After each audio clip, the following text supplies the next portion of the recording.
Hello అండి. ఎలా ఉన్నారండి అందరూ? బాగున్నారా? మీరంతా బాగుండాలని మనస్ఫూర్తిగా దేవుడిని కోరుకుంటున్నాను. నా వీడియోస్ చూస్తూ ఛానల్‌ని సపోర్ట్ చేస్తున్న ప్రతి ఒక్కరికి పేరు పేరున కృతజ్ఞతలైతే చెప్పుకుంటున్నానండి. ఎప్పటిలాగానే లేచేసి పొద్దున్నే పిల్లల కోసం హడావిడిగా నా పనులు నేను చేసుకొని బాక్స్‌లో అయితే సర్దేసుకొని పిల్లల్ని స్కూలుకి పంపించేద్దామని ఎంత హడావిడిగానో ఉంటుంది కదండీ! అందరిలాగానే నేను కూడా అలానే చేసుకుంటున్నానండి. ఇక బాబునైతే ఎర్లీగా పంపించేస్తాను కదా! పాపలిద్దరికన్నా ఒక హాఫ్ ఎన్ అవర్ ముందు. ఇక ఈరోజు కూడా అలానే వెళ్ళిపోయాడు. ఇక పాపలిద్దరికి జడలు వేస్తూనే ఉన్నాను. ఇక స్కూల్ నుంచి అయితే ఫోనొచ్చింది నాకు. వెళ్ళి ఒక 15 నిమిషాలు అవుతుందేమోనండి. అంటే స్కూల్ మనకి ఎంతో దూరంలో ఉండదు మా ఇంటికి స్కూల్‌కి. ఒక 20 నిమిషాలు, 15 నిమిషాల వ్యవధిలోనే మాకు స్కూల్ నుంచి ఫోనొచ్చింది. ఫోన్ నేనే లిఫ్ట్ చేస్తానండి ఎవరు చేసినా గానీ.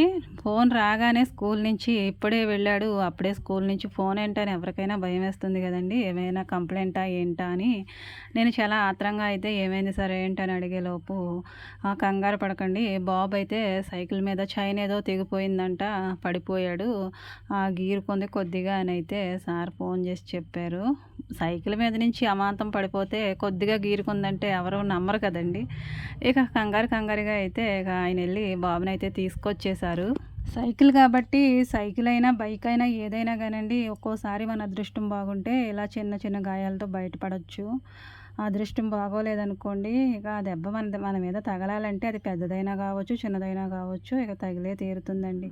హ్యాపీగా లేచేశాడు. చక్కగా పాలు తీసుకొచ్చి నాకిచ్చేశాడు. అసలు లేట్ చేయకుండానే రెడీ అయిపోతాడండి స్కూల్‌కైతే. నన్ను ఒక పక్క నుంచి అమ్మ అయిపోయిందా? బాక్స్ అయిపోయిందా? అని అడుగుతూనే ఉంటాడు. రెడీ అవుతూనే ఉంటాడు.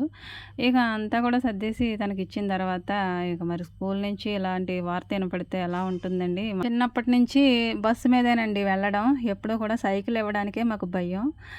వేరే ఊరు పొరుగురు వెళ్ళినప్పుడు బస్సు అయితే తప్పదు గానీ, ఉన్న ఊర్లో నుంచి కూడా మేము 3 ఏళ్లుగా, 4 ఏళ్లుగా పంపిస్తున్నామంటే బస్సు ఎంతో దూరం కాదు. అయినా బస్ ఫీజు పర్వాలేదులే అనుకుని బస్ ఫీజు కట్టేసి సైకిల్ మాత్రం చేతికివ్వలేదు. ఎందుకంటే పెద్ద లైన్ గుండా వెళ్ళేటప్పుడు మన జాగ్రత్తలో మనం ఉన్నా గానీ ఎదుటివారైతే మరి జాగ్రత్తగా ఉండరు కదండీ!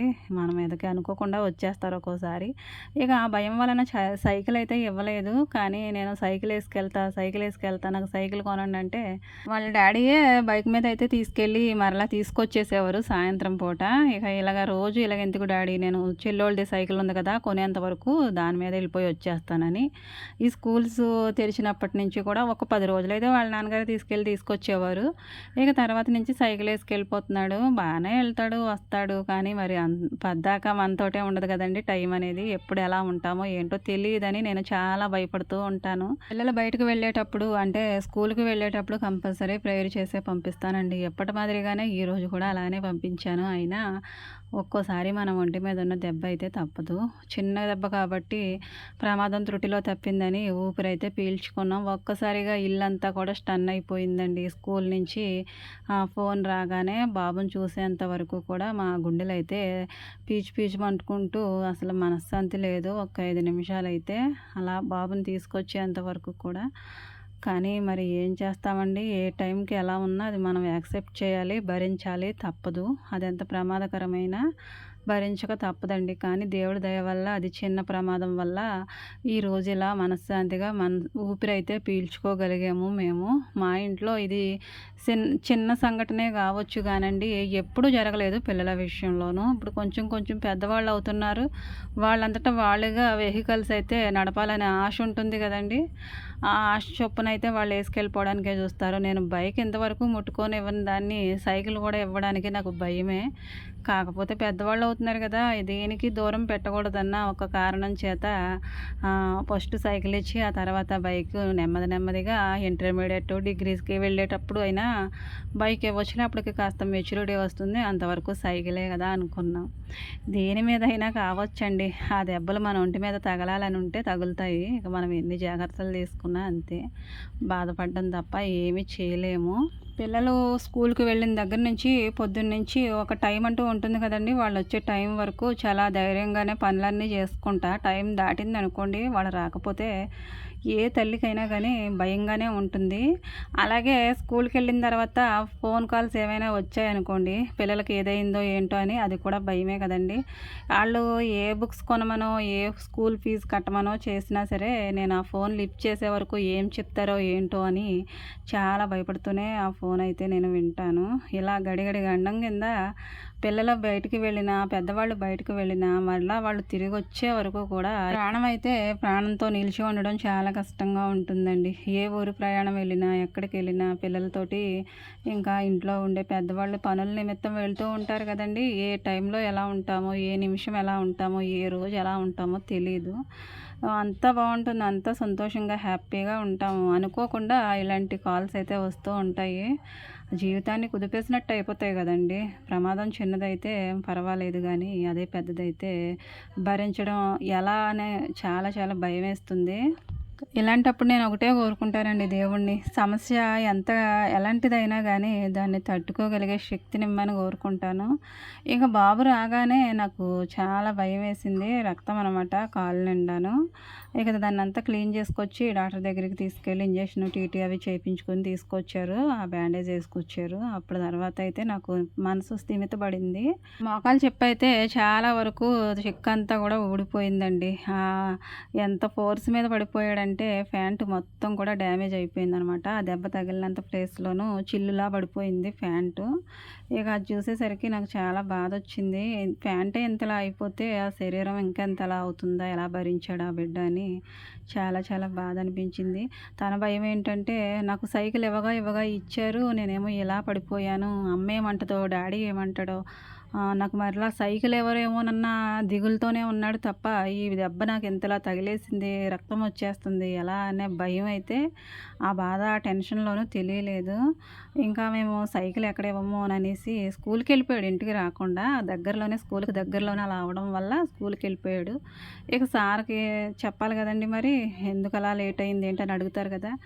ఇక అప్పుడు చెప్పాడనమాట. ఇక వెంటనే సార్ ఫోన్ చేసి రమ్మని పంపించేశారు. లేదంటే నా కొడుకు సాయంత్రం వరకు స్కూల్లో అలానే కూర్చొని ఉన్నాడనమాట బాధ భరించుకుంటూ. కారణం ఏంటంటే సైకిలు నాకెక్కడ ఇవ్వరోనన్న ఒక భయం చేత అండి. తనకేమో స్కూల్‌కి సైకిల్ మీద వెళ్ళాలి. తోటి వాళ్ళందరూ సైకిల్ మీద వెళ్తున్నారని తన ఆత్రం. మనం ఏం చేయగలమండి? మన భయం మనకుంటుంది కదా! నేను చెప్పడం వల్లే సైకిల్ అనేది కూడా తనకి ఇచ్చారు ఇక వాళ్ళ డాడీ. ఇక మరలా తను రేపటి నుంచి సైకిల్ మీద వెళ్తాడో, బస్ మీద వెళ్తాడో తెలియదండి. ఇక ఆయనకు కూడా చాలా బాధ అనిపించేసింది బాబులాగా అయ్యేసరికి. అసలే 10థ్ కదండీ! ఒక క్లాస్ మిస్ అయినా గానీ ఏదో మిస్ అయిపోయినట్టు ఉంటది వాళ్ళకి. ఇప్పుడైతే చాలా సీరియస్‌గా అయితే క్లాసులు జరిగిపోతూ ఉన్నాయి. మే నెలలో దగ్గర నుంచి జరిగిపోతున్నాయి. వాళ్ళందరూ అనుకుంటారండి, నాకు మంచి మార్కులు రావాలి, ఫస్ట్ ర్యాంక్ నాకే రావాలి, స్కూల్ టాపర్ నేనే కావాలని ప్రతి ఒక్కరు అనుకుంటారండి. ఎంత ఎలాంటోళ్ళైనా నేను మంచి మార్కులతో పాస్ అవ్వాలనుకుంటారు. అంతకంటే ముఖ్యంగా గుర్తుంచుకోవాల్సిన విషయం ఏంటంటే, ఆ సైకిల్ నడిపేటప్పుడు, ఆ బస్సు ఎక్కేటప్పుడు, దిగేటప్పుడు, అలాగే స్కూల్లో పెన్నులు, పెన్సిళ్ళు ఇవన్నీ విసురుకుంటూ ఉంటారు చూడండి. అవి జాగ్రత్తగా మెయింటైన్ చేసుకుంటే మంచిదండి. ఎందుకంటే చదువు ఎంత ఇంపార్టెంటో ఆరోగ్యం కూడా అంతే ఇంపార్టెంట్ కదండీ. చేతికి ఏదైనా గాయమైనా రాయలేరు. కాలుకి ఏదైనా దెబ్బ తగిలితే నడవలేరు, కూర్చోలేరు. ఇలా సైకిల్ మీద పడ్డం అంటే ఒక వారం రోజులు కంపల్సరీ రెస్ట్ అవసరం. ఎందుకంటే అది మడవనివ్వదు, కూర్చోనివ్వదు. ఏం చేయాలో అర్థం కాదు. ఇక చదువే అనుకుంటారు కానండి, అంతకంటే ముఖ్యంగా మన శరీరాన్ని మనం కాపాడుకోవాల్సిన బాధ్యత పిల్లల మీదే ఉంటుంది. మనం చెప్తాం వాళ్ళకి అలా ఉండకూడదు, ఇలా ఉండకూడదని. మన మాటలు వాళ్ళకి ఏమైనా అర్థమవుతాయి అంటారా? అర్థం కాదు. చేదస్తంలాగా అనిపిస్తుంది. అది పడిన తర్వాతే వాళ్ళకి ఆ బాధ ఏంటనేది తెలుస్తుంది. ఇక మా వాడైతే తగిలిన వెంటనే అంత బాధ లేదనుకుంటండి. తర్వాత చాలా డల్ అయితే అయిపోయాడు. తను త్వరగా కోలుకొని స్కూల్‌కైతే వెళ్ళిపోవాలని నేను కోరుకుంటున్నాను. అలాగే మీరు కూడా బ్లెస్ చేయండి. ఇక 10th కదండీ మరి, చాలా చాలా బాధగా అనిపించింది నాకైతే. నాకు ఎంత బాధ అనిపించినా కానండి, కాసేపు ఒక అరగంట, గంట ఆలోచిస్తాను దాని గురించి. ఇక దాన్ని పూర్తిగా అలా పక్కన పెట్టేస్తాను. నాకు నేనే ధైర్యం చెప్పుకుంటాను. ఇక నేను తను స్కూల్ నుంచి రాగానే వీడియో తీయాలని, దాన్ని ఇలా పెట్టాలని అయితే నాకు అస్సలు లేదండి. స్కూల్ నుంచి రాగానే ఆ బట్టల్లో చూసేసరికైతే నాకు చాలా ఇక మాట అయితే రాలేదు. ఇక దాన్ని క్లీన్ చేయించుకొచ్చిన తర్వాత, కట్టు వేసిన తర్వాత హమ్మయ్య అనిపించింది. అప్పుడైతే అయితే నాకు వీడియోలో తన గురించి మీకు చెప్పాలని అయితే వీడియో అప్పటి నుంచి స్టార్ట్ చేసుకున్నాననమాట. పొద్దున్నే నేను వీడియో తీసుకోలేదు ఈరోజు. పిల్లల్ని హడావిడిగా స్కూలుకి పంపించేసి పనులు చేసేసుకునే పనిలోనే ఉన్నాను కానీ ఈ వీడియో తీయాలని అయితే ఈరోజు అనుకోలేదు. ఇక బాబు గురించి నేను మీతో షేర్ చేసుకోవాలని, నా కష్ట సుఖాలని కూడా మీతో పంచుకోవాలని మొన్న వీడియోలో అయితే మాట్లాడాను కదండి. ఇక ఒక్కొక్కటిగా మీతో షేర్ చేసుకుంటున్నాను. దానిలో ఇదే ఒకటండి. ఇక మా అబ్బాయి గురించి నా కష్టం ఇలా బయటకైతే చెప్పుకున్నాను. ఒక ఇల్లాలిగా ఒంట్లో అవనివ్వండి, ఇంట్లో అవనివ్వండి, మనసు బాగున్నా బాగోకపోయినా ఈ పనులనేవి మరి మనల్ని వెంటాడుతూనే ఉంటాయి కదండీ. మనసు ఏమీ బాగోలేదు. అయినా మరి వండుకోవాలి కదండీ, పనులు చేసుకోవాలి కదా, ఎక్కడివక్కడే ఉన్నాయి. ఇక పిల్లలు వెళ్ళిన తర్వాత అవన్నీ నీట్‌గా సర్దుకొని ఇంకా వంట పనైతే మొదలుపెట్టాను. గిన్నెలన్నీ బయట వేసుకొని, ఇక వంట చేసిన తర్వాత ఇల్లు ఊడ్చుకున్న తర్వాత గిన్నెలు తోముకొని బట్టలు ఉతుక్కుందామని ముందు వంటైతే చేస్తున్నానండి. పప్పుచారులోకి బెండకాయలైతే అటు ఇటుగా ఉన్నాయి. లేతగా లేవు, ముదురుగాను లేవు. అలాంటి వాటిని నేను పప్పుచారులో వేసేస్తే అది అయిపోతాయి, ఖర్చు అయిపోతాయి కదండీ. అందుకని 2 వంకాయలు, బెండకాయ ముక్కలు వేసేసి టమాటోలతో పప్పుచారు అయితే చేసేసాను. అలాగే బీరకాయ వేపుడు కూడా చేశానండి. ఇంకా దీన్నైతే మా సైడు గోదావరి సైడ్ అయితే నల్ల కారం అంటారు. లేదంటే ధనియాల పొడి అంటారు. దీనిలో కొద్దిగా ఎండుమిరపకాయలు, అంటే మనకి కారానికి తగినట్టు ఎండుమిరపకాయలని వేయించుకోవాలి. ఆ తర్వాత ధనియాలు కూడా మనకి ఎంత క్వాంటిటీ కావాలో అన్నైతే తీసుకొని వాటిని కూడా నూనెలో వేయించుకోవాలి. కొద్దిగా కరివేపాకు కూడా వేసుకున్నా. కరివేపాకు కూడా సమానంగా కావాలనుకుంటే ఇంకా ఎక్కువ వేసుకోవచ్చు. నేను ఫ్లేవర్ కోసం అలాగే అరుగుదల బాగుంటుందని కరివేపాకు అయితే వేశాను కొద్దిగా. జీలకర్ర కూడా మనకి కావాల్సినంత వేసుకోవచ్చు. నేనైతే తక్కువే వేశానండి. మరీ ఏం తక్కువ కాదు. తర్వాత మరలా వేశాను. వీటన్నిటిని వేయించేసుకుని మిక్సీ అయితే పట్టేసుకోవాలి. ముందు ఎండుమిరపకాయల్లో కొద్దిగా కళ్ళుప్పు వేసుకుని పట్టుకుని ఆ మిరపకాయలు మెత్తగా నలిగిన తర్వాత ధనియాలు కూడా వేసేసుకుని ఇదిగోండి మెత్తగా ఇలా మిక్సీ అయితే పట్టేసుకోవాలి. ఈ లాస్ట్లో అయితే వెల్లుల్లిపాయ రెబ్బలు అయితే 4 వేసుకుంటే కమ్మగా బాగుంటుందండి. మామూలుగా తినే వాళ్ళకి, నోరు చప్పబడిపోయిన వాళ్ళకైతే వెల్లుల్లిపాయలు వేసుకోవచ్చు. కానీ బాలెంత పచ్చిమ అంటారు చూడండి, వాళ్ళు మాత్రం వెల్లుల్లిపాయ వేయకూడదు. అందుకే నేను వెల్లుల్లిపాయ వేయలేదనమాట. ఇక వంట అయితే కంప్లీట్ అయిపోయిందండి. వంట కంప్లీట్ అయిన తర్వాత గిన్నెలన్నీ కూడా అక్కడ ఉన్నాయి. అత్తయ్య గారు అయితే పెన్షన్ గురించి ఆ పంచాయతీ దగ్గరికి తిరగడమే సరిపోతుందండి. ఎప్పటి నుంచో తిరుగుతున్నాం, గత 2-3 ఏళ్ళగా. ఏదో గ్రామంలో మీటింగ్ ఏదో జరుగుతుందంటే గ్రామ పంచాయతీ దగ్గరికి వెళ్ళారు.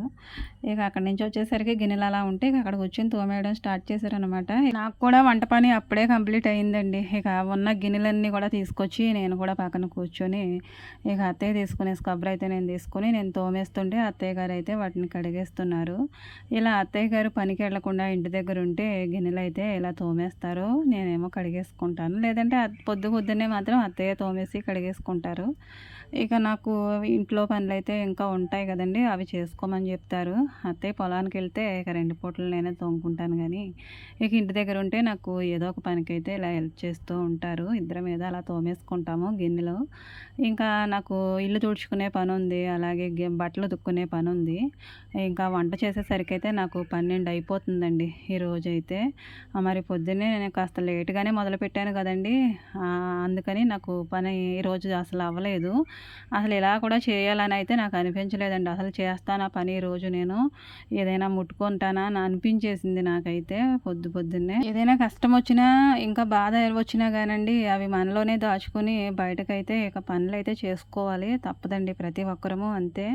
ఇక బాధ వచ్చింది కదా అనేసి లోపలికి వెళ్ళి కాసేపు అలాగా ఆలోచించుకుంటూ ఉన్నాం అనుకోండి, ఇక డిప్రెషన్లోకి వెళ్ళిపోతాను తప్పించి బయటపడలేము. అలాగే ఈ పనులన్నీ కూడా మనం ఎప్పుడు వస్తామా అని మన కోసం ఎదురు చూస్తూ ఉంటాయి. ఇక ఇల్లంతా చిందరవందరలాగా అయిపోతుందండి. ఇక నాకు నేను సర్ది చెప్పుకొని తేరుకొని ఆ తర్వాత పని అయితే ఇలా మొత్తం కూడా కంప్లీట్ చేసుకున్నాను. ఇక ఈరోజు మా ఇంట్లో ఇలా బాధ కలిగిన సంఘటన జరిగింది అనే విషయాన్ని అయితే ఈ పనులన్నీ చేసుకునేసరికి నాకు మర్చిపోయాను.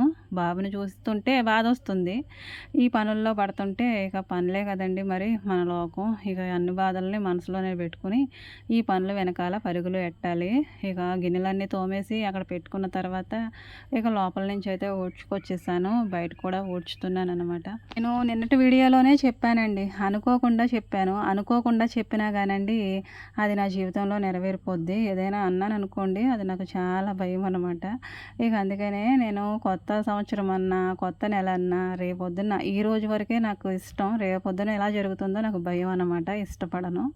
ఇక అది మనకి సవ్యంగా సాగిపోయి పర్వాలేదనిపిస్తే అమ్మయ్య అని ఊపిరి పీల్చుకుంటాను తప్పించి ఇంక మనం ఏం చేయగలమండి? మన చేతిలో ఏముందండి? ఏమీ లేదు. ఈ రోజు ఇలా ఉన్నామంటే రేపు ఎలా ఉంటామో తెలియదు కాబట్టి ఈ రోజులోనే మనం చాలా హ్యాపీగా ఉండాలి. మన వాళ్ళందరితో చాలా సఖ్యతగా ఉండాలి. మనకంటూ ప్రాణం అనేది ఏమీ మన సొంతమేమీ కాదండి. అన్నీ మన సొంతమే. ఒక స్పూన్‌తో సహా అన్నీ మన సొంతమే గానీ, ఈ చిన్న ప్రాణాన్ని మాత్రం దేవుడు మన సొంతం చేయలేదండి. ఇది ఎప్పుడు ఏ టైంకి ఎలా ఉంటుందనేది ఏ ఒక్క మనిషికి కూడా తెలీదు. ఇంతలోనే ఇలా కనపడబోతూ ఉంటాం. తర్వాత ఏమవుతాం అనేది మిరాకిల్ అనమాట. ఇలాంటి సంఘటనలైతే గత 4, 5 ఏళ్లుగా అలా చూస్తూనే ఉన్నానండి. ఏ ఒక్క సంవత్సరము కూడా ఊపిరి పీల్చుకున్నదైతే లేదు. చాలా బాధలతోనే ఇలా సంవత్సరాలైతే గడిచిపోతూ ఉన్నాయి. ఇలా పిల్లల విషయంలో కూడా ఇలా జరుగుతూ ఉంటే మరి ఆ బాధ వర్ణనాతీతమండి. తట్టుకోలేము, భరించలేము. ఏదేమైనా నేను దేవుడిని ఒకటే కోరుకుంటాను. ఎంత బాధొచ్చినా గానీ తట్టుకునే శక్తిని, ధైర్యాన్ని ఏమాత్రం కోల్పోకుండా ఉండాలని మాత్రం కోరుకుంటానండి. ఇక మన చేతిలో ఏమీ లేదు కదండీ! దేవుడిని ప్రార్థించడం తప్ప.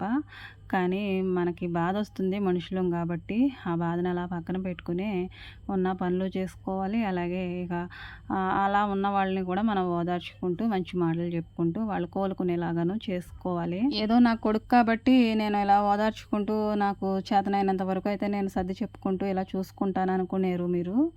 బిడ్డల వరకే కాదండి, నాకు ఇంట్లో ఎవరికి ఎలా ఉన్నా కానీ నేను ఈ విధంగానే చూసుకుంటాను ఎవరినైనా సరే. ఇక చంటి పిల్లలు లెక్కే కదండీ! ఇక దెబ్బ తగిలిన తర్వాత పెద్దవాళ్ళైనా సరే వాళ్ళ కోలుకునే వరకు నా కంటి మీద కునుకుండదనమాట. అలా ఉంటుంది. ఏదేమైనా గానండి ఈరోజు మా జీవితంలో చాలా అద్భుతం, చాలా అదృష్టమనే చెప్పుకోవాలి. ఈ రోజుల్లో మరి పడిపోవడం అంటే అంత ఈజీ ఏం కాదండి. బైక్ మీద నుంచి పడినా, సైకిల్ మీద నుంచి పడినా దెబ్బలు ఎలా తగులుతాయో తెలుసు. ఇక ఎదటి నుంచి ఏమన్నా వాహనాలొచ్చినా తప్పుకోవడం చాలా కష్టమవుతుంది కదండీ! ఆ టైంలో రోడ్డు మీద అటు నుంచి ఇటు నుంచి ఏ వాహనాలు రాకపోవడం మా అదృష్టం అనుకుంటున్నాను నేనైతే. ఎన్నో ప్రమాదాలు జరుగుతూనే ఉంటాయండి. దేవుడు అలా ప్రతీదీ కూడా అలా దాటిచ్చేస్తూ ఉంటాడు. బాబుకైతే ప్రమాదం త్రుటిలో తప్పిందండి. వీడియో నచ్చితే లైక్ చేయండి. Thank you.